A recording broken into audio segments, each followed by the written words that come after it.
Billabong Pro for Mundaka for 2006. Mate, where have you been this morning? Have you been watching this event so far? Yeah, I've been up on the bluff watching and just surprised on some of the surfing that's been going on, even though the conditions aren't quite as good as we'd want, but definitely some high-performance surfing going on. Oh, very much so. We'll be bringing you Parko very shortly.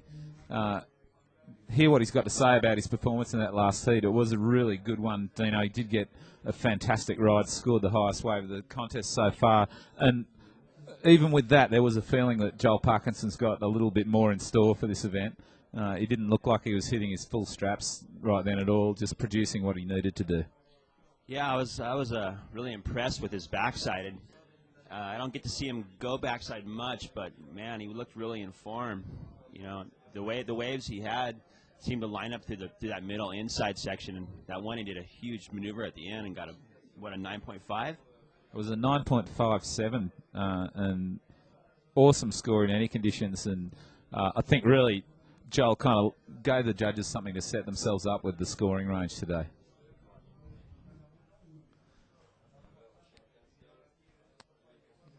So, well, Dino, have you visited Mundaka very much in the past, mate?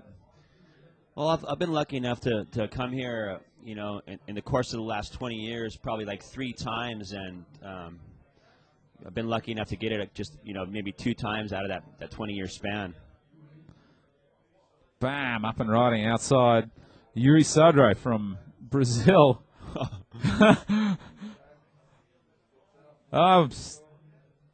Wow, those were... I'm stunned there, Yuri. Yuri's an interesting surfer, Dino. He's the kind of guy who'll go whole heats without riding a wave over 4 points and then turn around the next heat and get a 10.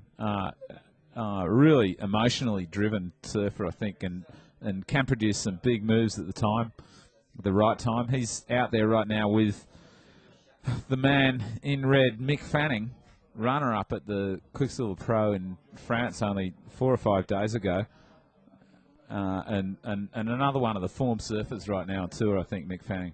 Absolutely, you gotta thank Mick Fanning and Joel. They've been making a run the last few events here. You know, Mick started out the year pretty slowly, and in the last 3 events he started you know, blistering the tour. And you got to think, you know, coming out of this leg here, it's going to be quite a bit different than say it was before J Bay for Mick and Joel as well. Yeah, you know, it's one of those moments in time where you feel as if every surfer at this event knows this is really the business end of the tour right now. There's really not much more time to make a mark on 2006. If you're going to do it, it's going to be right here at Mundaka. These waves really are going to give everybody a chance to come up with some serious scores and to try to put a bit of a stamp on their ranking, because there's been guys, Dino, this year who are wonderful surfers who are trailing so far back in the pack. It's kind of unbelievable. A guy like Nathan Hedge running 33rd in the world. Quite a number of guys down in that danger zone, just below the cutoff point of 28, who really need an elevation in the rankings. And then you look up the top of the rankings, and there's, you know, the king, Kelly Slater, still holding his lead. It hasn't won an event since Bells Beach, and that's looking like a few months ago now. Absolutely, and in the last 2 events that he lost in the semis were, you know, Mick Fanning nailed him in the last 2 semis he met with him in. So that's gotta, you know, waver some kind of confidence. Well, it certainly lets Kelly know that it's you know, it's true. This year for him has all been about experience and judgment. It hasn't been about just shattering everyone else's surfing confidence. It's more been about, can I pick the waves right? Can I put pressure back on my opponent? You know, and right now Kelly looks impregnable in the lead. There are surfers who can catch him, and a couple of those surfers are coming on pretty strong right now. So we're gonna watch that little drama play itself out in rounds 3, 4, and the quarterfinals here. And wouldn't you say, Nick, that in the previous years, you know, going back on the tour, you know, in the last 10 years, that the guy coming out of Europe with a lead usually has quite an advantage on the tour?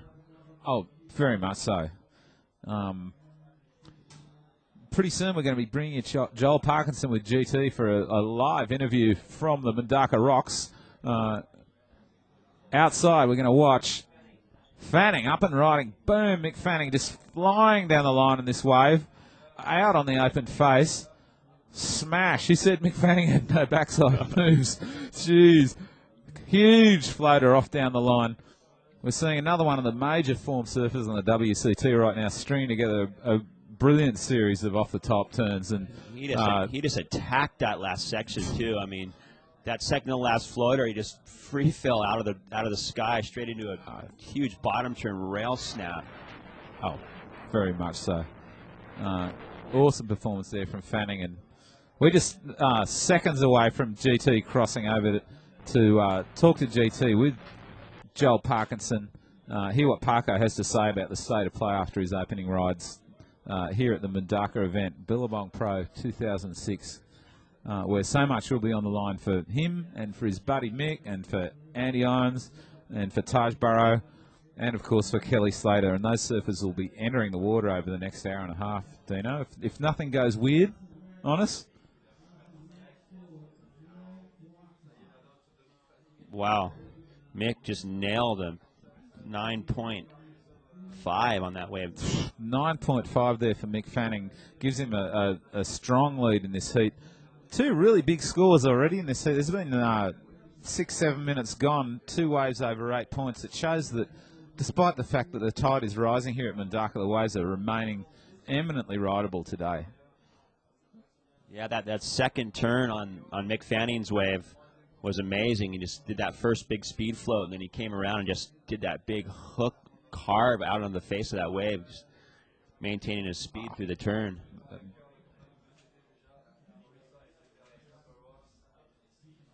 Now, Dino, when you woke up this morning, and I'm sure it was like way before sunlight, did you have any inkling that the event was actually going to be on today? Because I woke up and I thought, there's no way, man. Wind was howling this morning. I was really surprised when I got a call saying they were holding it at, from the contest director, Mike Parsons. I was shocked. But it seems pretty contestable today. It really does. There's definitely more swell than anyone would have thought. We're going to see a good example of how much swell there is in the lineup right now when the sets come. We're going to see a replay of Mick Fanning's 9.5 ride, and we'll have a good study of Mick's technique and concentration on this wave when it comes up on the screen.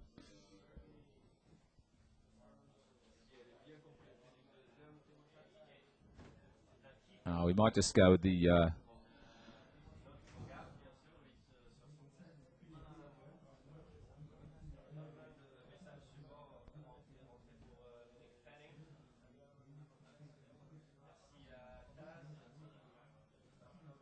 Beautiful morning here at the Billabong Pro Mundaka for 2006. Another solid set wave coming to the lineup. We're going to see Mick here. Watch how he sets this wave up. He does this, Dino, with a great deal of speed. That first floater set the whole thing up for him, didn't it? And he's coming up with another ride here. Mick Fanning, this is no replay. This is a real thing. Comes unstuck in the lip. Falls apart. That's not going to be one of his high-scoring rides, but still not a bad one. Absolutely. Yeah. Just looked like he was going for vertical he type was. of maneuvers on that one. Yeah, and you can see, though, the first stage of that replay of Mick's wave, you could see how it's possible for a surfer to gain a quick advantage here at Mundaka just by launching into that lip line and gaining speed off the top at the beginning of the ride. You can see here Mick's got plenty of speed to come into his second turn. Strings it up, has a good look at the wave now. Look at that beautiful line of wave. Mick enjoying every moment of this ride now. You can almost tell that he's all stoked in the G-forces there driving a top turn. Yeah, great thing about Mick is, that was a hair-raising little wipe out there from the surfer in yellow. Shaun Cansdell on his opening ride, getting a bit of a touch-up from the Mundaka second section.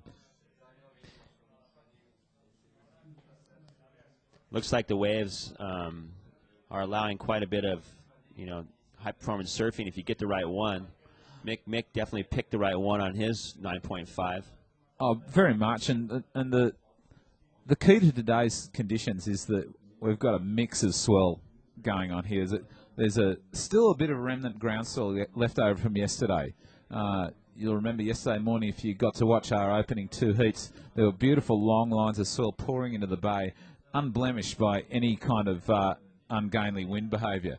And we thought maybe we would see the same thing this morning, but in fact at about 3 this morning, a colossal westerly wind change blew right along the edge of northern Spain. It came through and blew about 35, 40 knots, and it looked like this morning was going to be rubbish. But the way it turned out, it's kind of cleared a little bit, and that westerly wind has provoked the development of a bit of an extra wind swell. It's coming in on the back of the groundswell. Yeah, a lot shorter intervals, and it seems like it's liking it. It's kind of making it a little bit more consistent. Yeah, absolutely. So it just means there's waves in between groundswell waves, and I think through the day we're going to see that swell kind of build a little bit. The high tide is going to push more and more of that combined swell around the corner from the open ocean out there in the Bay of Biscay, and I think we're kind of in for a couple of good, strong days of competition right now, Dino. Well, we got a bunch of really good heats coming up, and looks like Mick Fanning up and riding off the back there, looking definitely quick on his feet.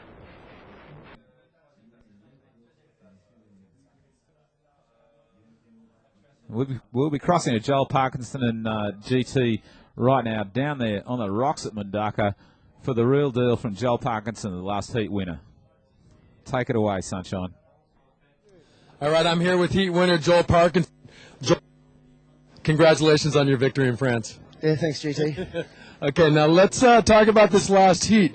I don't think I've ever seen so many waves ridden. I think 30 total waves were ridden between the three of you in that last heat, but it was your sixth wave that made the difference. That 957, we'll call that the kitchen sink because you threw it. Yeah, I knew the tide would come in and push quick, and I knew the best waves were going to be at the start of the heat. So I tried to catch, anything that moved and try to make it a score because I was waiting for it to stop, but it never really stopped. And it's interesting still in this heat; it's still going.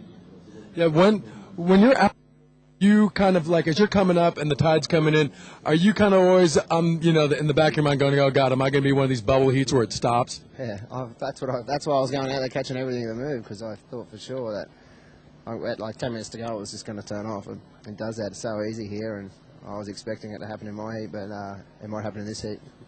Now, let's talk about the super session last week. You came down here from France and got Mundaka about as good as it gets. Yeah, unbelievable Friday, huh? I don't know, that was, almost 10 days ago? More.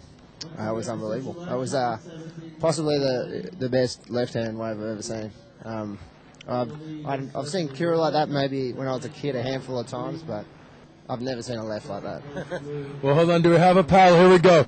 Joe, we have a paddle up and riding. Yellow. Nice little carve, rebounding it off the white water. Here it comes. A little double up right here as he comes inside. Douche off the top another time, and then with a big finish right there.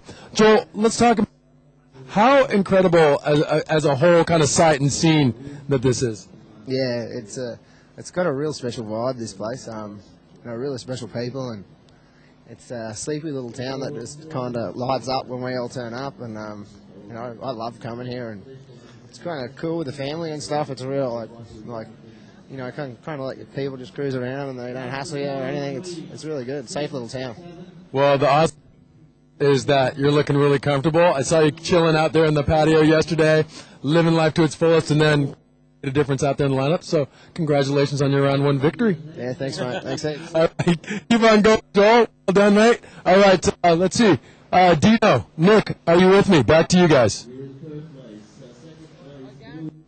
Okay, and I guess we're back up here in Booth World here at Mundaka for the Billabong Pro 2006. I'm Nick Carroll. This is my mate Dino, and Dino all the way from San Clemente in California, and just vibrating with glee he is, Dino, at being here at Mundaka, and we're both kind of would like to be surfing right now, and instead we're going to watch guys just totally take it to the sandbar as strongly as he possibly can. Well, welcome back to Mundaka. Come on, You've been here all the time with us. We're in heat number let's see, number 7 of round number 1 here at the Billabong Pro for Mundaka 2006. Coming up in heat 8, kind of an action-packed heat. Kelly Slater, CJ Hobgood, and Hody Colazzo, the local boy Hody. Don't take him too casually either, man. That guy knows his spot, and he really knows how to surf. Right now in the water, in the red, Mick Fanning from Australia. Currently holding his lead after an excellent opening ride. Second place right now, this guy here, Yuri Sodre, taking a bit of a wipeout. Looks like we have out the back. Well, Mick Fanning paddling. I think Mick's going. This is a really long wall. He's going to launch into a huge floater here. You can see that coming a mile away there from Mick, and he's made it right round on this second section. Geez, the fates are with Mick there on that ride. He's going to continue to give it heaps all the way down the line, straight off the top. Variation in manoeuvres there. He's kind of got the criteria dialed there, and let's see how he finishes. With just another ridiculous succession of moves there from Michael Eugene Fanning, and I would imagine that's going to make sure he's in front in this heat, like by a considerable margin. Now he has a 9.5 already. That one's not going to get there, but it's going to go close. Absolutely. I mean, how's the floater on that wave? It looked like he was behind the section and took off and just generated so much speed straight into that floater. And when he came down from that, he looked like he got a little bit of air as he landed. And he landed straight into a big long rail bottom turn, and just that section was, like nothing to make for him. Hey, that's the deal here at Mundaka. On a day like today where the lips crumbly a little bit, then a surfer who can line it up and drive a long floater at some point during the ride will gain tremendous amount of speed just because he takes the friction off. You notice that? There's no friction up there in that foam, and it gives him the speed to drive out and around that section. And the sandbar's that pure that it holds the wave and lets it form again. And Mick drives up and just with beautiful timing pulls it off the top. And he knows he's got a bit more to come here. The wave's bowling around now on the sandbar. He goes up. Amazing body torque through the bottom turn there, Nick. If you watch that, you can really see his upper body just twisting and just accelerating his fins through the maneuver. Yeah, man, you'd swear Mick was made of some sort of elastic substance. He won't admit to it. Yeah, he's but he's definitely really rubbery. It's amazing that he's came back that strong after that injury he had. Yeah, it just goes to show it's dedication, man. It has to be one of the most purest athletes on the tour. Very much so. And you can see up there one of our wildcard surfers, Luke Egan.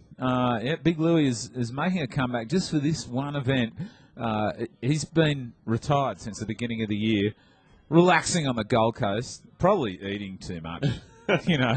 Hopefully not packing on too many of the pounds, because Louie's come back here to where he has seen victory in the past. Well, he's the former event champion, he has won the event here at Mundaka, as he did in his stellar career.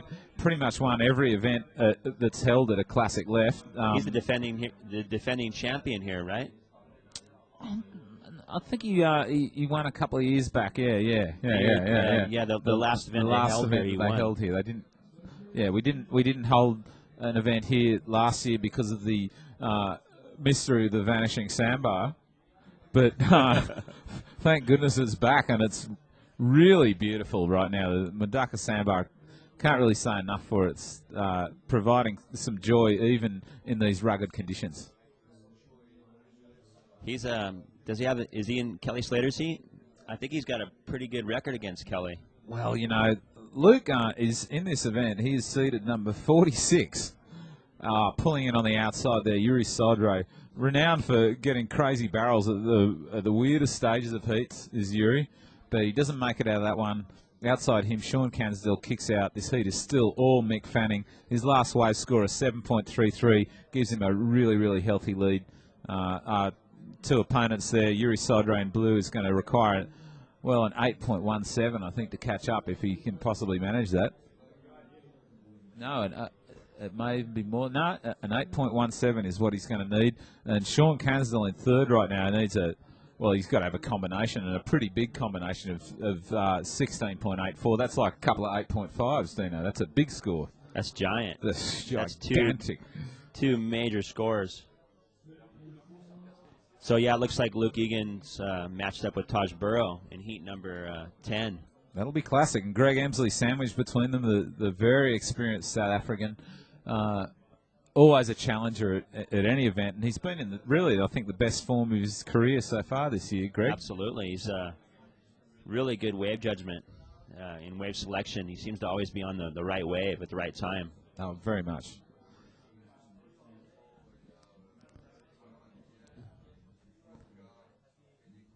And, of course, there is a chance, of course, that high tide might put a damper on the event sometime around lunchtime,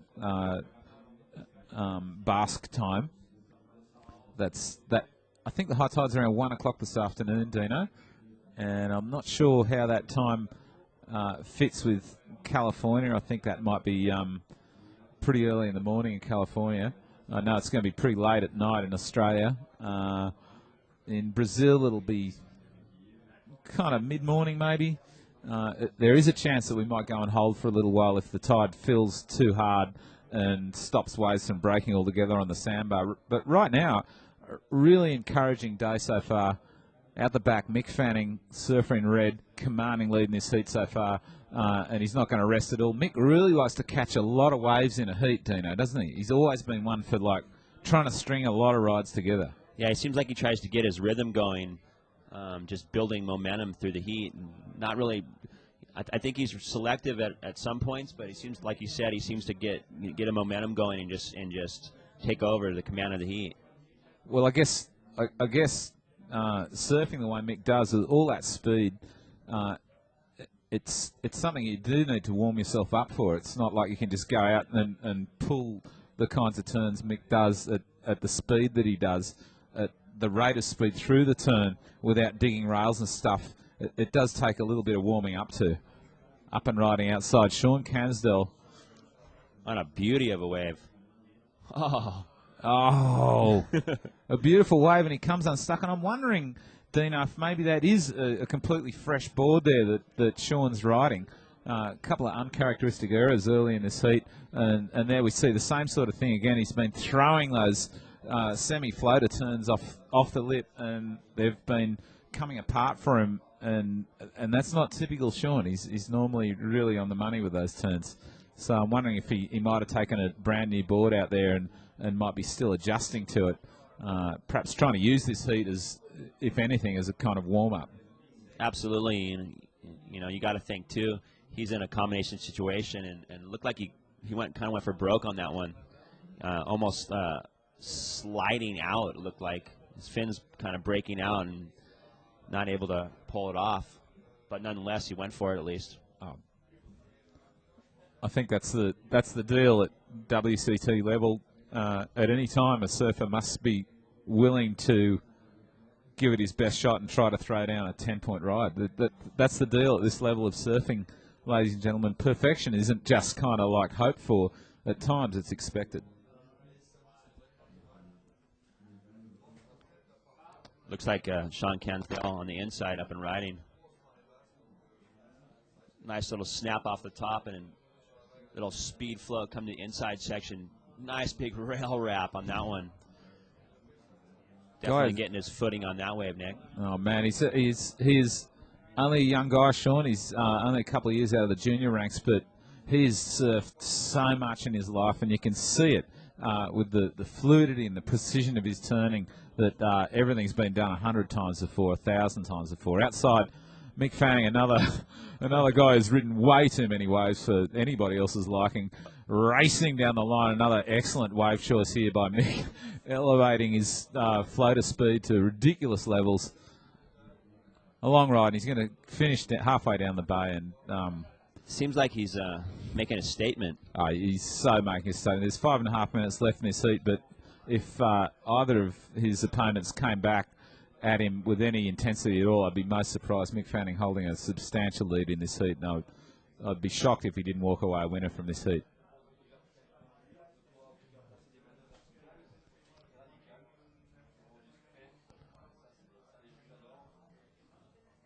right now, ladies and gentlemen. You're with us here at the Billabong Pro Mundaka for 2006. We're getting toward the halfway mark in round number 1. Up next, heat number 8, Kelly Slater, CJ Hobgood, and Hody Colazzo. A bit of Basque pride coming up in this heat there with Hody, coming up against two of undoubtedly the world's finest professional surfers, Kelly Slater, the current WCT points leader, and CJ Hobgood, the 2001 world champion. Well, you got to think CJ looking for a bit better result than he's been getting. He's been kind of had a bit of shocker in the last few events, and knowing him and the champion that he is, I'm sure he'll be fighting really hard to get back up at the top of the ratings there. Yeah, he's had an amazingly unfortunate year, CJ, so far. He's watched his brother do really well and win an event there in Fiji. He's watched his friend Bobby Martinez win his first WCT event in Chopu at the Billabong Pro there in Tahiti back in May. CJ himself has just been unable to convert his talent into major results this year for whatever reason. I mean, you never know. Like, sometimes it's in the hands of fate. Sometimes there's luck involved. Sometimes it's just a heat that hinges on a tiny little move, and it'll go out the back door. But one guy who's not leaving anything to chance here so far is Mick Fanning, and you can see him just stringing that long ride together. Very successful ride, holding his lead in this heat, and I think it's more or less a done deal for Mick Fanning. He'll be moving through into round number 3. Maybe waiting a couple of days before he competes again here at the Billabong Pro at Mundaka for 2006. Yeah, I guess a lot of the boys caught Mundaka last week, just phenomenal. And I would love to have surfed that. I saw some video footage of it and it just looked crazy. Just guys getting 10, 15-second long tube rides. And, man, what a sight to see when this wave goes. Oh, so much so. And, ladies and gentlemen, I think you can be assured that at some time during this event, we're going to see a day when this place opens up and shows everything of its potential. There are swells on the horizon. Up and riding Mick Fanning, just putting the kneecaps on this heat with a beautiful top turn. And another just shocking attempt at a 360 off the lip. Doesn't quite work out. Mick really just playing now, knowing he's got this heat in the bag pretty much. Just driving off the bottom. He's got so much momentum and down the line speed. Out the back. That's a very key approach to this wave, is to get down the line first. You want the velocity. You really do want that speed off the mark. There's something about the water here at Mundaka, Dino, that it's hard to tell unless you've been out there in the lineup. Remember, this is a river mouth sandbar. It's created and constantly recreated by flow of fresh water from up the Guernica River. And what that means is that the water here invariably turns out to be a little less buoyant than normal seawater. There's a freshwater component here. And what that means is that speed can be hard to generate unless you get it off the mark.